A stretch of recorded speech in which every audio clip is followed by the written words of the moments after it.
Why exercise? Because life already has an adequate amount of suffering. We don't need to be physically weak on top of that. But first, let's start with what is exercise? I'm sure you've seen the big name programs like Beachbody, CrossFit, or whatever that bro vet program is where they harass you in a Target parking lot.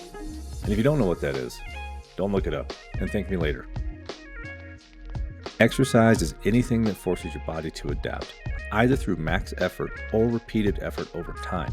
In simpler terms, it's pushing your limits in a safe, controlled way, which is why the gym is such a powerful tool. Exercise is a wonderful tool that we have at our disposal to adapt not only our bodies, but also our minds and our work ethic. Physical strength is equated to survivability when our technical skills fail us. Exercise allows us to increase our strength, thus our ability to survive. However, aside from defending yourself in times of great peril, you can find yourself moving furniture easier, pulling weeds for longer, becoming more independent and self-sustainable. Think of holding your grandkids in the future. The possibilities of when gaining strength are endless. You might even start to be satisfied with who you are. Strength can be achieved by following a well-rounded program. I won't go into detail as to what a well-rounded program is, as there are so many pieces of great literature on the subject. For me, I love Jim Wendler's 5-3-1, under the boring but big variation. I got my bench up to 310 pounds with that. But I've read countless books on the subject, and some of the recent highlights have been Cody Janko's Sandbag Hypertrophy and the Tactical Barbell series. However, when you consider strength, you don't have to be a powerlifter. There are so many other avenues to take. Some will get you to your goals faster. When you decide to choose a program or design your own, take a few things into consideration. What equipment do I have access to? What facilities are in my area? What are peak gym hours? How can I fit it into my schedule? And how will I adapt to the lack or abundance of support? And lastly, what are my goals? Caveat: if the gym isn't an option, remember that there's a world of calisthenics, a great tool for building a different type of strength, a strength to move your body through insane ranges of motion. Since reading Sandbag Hypertrophy, I have started to introduce the concepts into my own routines. It's fun, and it's hard. If the home gym is your dream, source as much of your equipment from a used marketplace like Facebook. Get the basics, and then over time, use your budget to replace equipment as money allows. Because if you haven't investigated it yet, gym equipment is outrageous.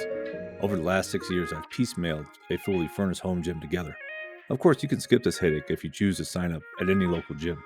Corporate gyms are great if the dues are low. You can train relatively cheap with commercial-grade equipment and accomplish all your training in one location. Another cool thing about big franchise gyms is the access to amenities, like the sauna, massage tables, and all that whiz-bang stuff. But you must prepare yourself for the crowds, which for me is a huge downside of training in a corporate gym. Combine the crowds with some franchises' aggressive sales teams and management, and that's a recipe for misery. However, I trained at corporate gyms for years while I built in my garage. If that's all you have, use it. Scheduling for the gym is another problem a lot of people have.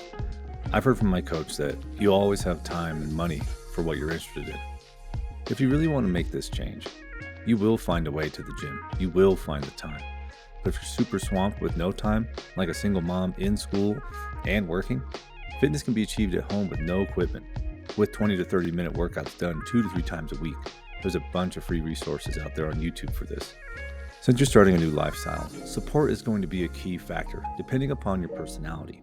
Most people like to hear that they are doing a good job, and depending on your inner circle, you may hear that, or you'll hear the exact opposite. I noticed this when I first stopped drinking. Some people would say, "Good job," or "Congrats." Others would say, "When are you going to drink again?" The real friends want you to succeed. The others just want to see you fail, so they can justify their self-destructive behavior based off of you.